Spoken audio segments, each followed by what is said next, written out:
Hi అండి, అందరికీ నమస్కారం అండి. ఫ్రెండ్స్, మనకి ఇప్పుడిప్పుడే మరొక బ్రేకింగ్ న్యూస్ అప్డేట్ అయితే రావడం జరిగిందండి. అది కూడా చంద్రబాబు స్కిల్ కేసులో ఏపీ సిఐడి మరో షాక్ అంటూ ఇప్పుడే మనకు ఒక అప్డేట్ అయితే వచ్చిందండి. అయితే ఇందుకు సంబంధించిన పూర్తి వివరాలు అయితే తెలుసుకుందామండి. వీడియో మాత్రం ఎక్కడ స్కిప్ చేయకుండా చూడండి ఫ్రెండ్స్, అప్పుడే మనకు పూర్తి సమాచారం అయితే తెలుస్తుంది. ఇక ముఖ్యంగా వీడియో నచ్చినట్లయితే లైక్ చేయండి ఫ్రెండ్స్. ఇక లేట్ చేయకుండా వివరాల్లోకి వెళ్ళిపోదామా.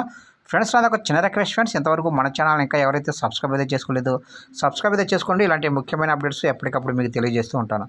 ఇక లేట్ చేయకుండా వివరాల్లోకి వెళ్ళిపోదాము. ఇక స్కిల్ డెవలప్మెంట్ స్కామ్ కేసులో కీలక పరిణామం చోటు చేసుకుంది. ఈ కేసులో సిఐడి అధికారులు ఏసీబీ కోర్టులో ఛార్జ్ షీటు దాఖలు చేశారు.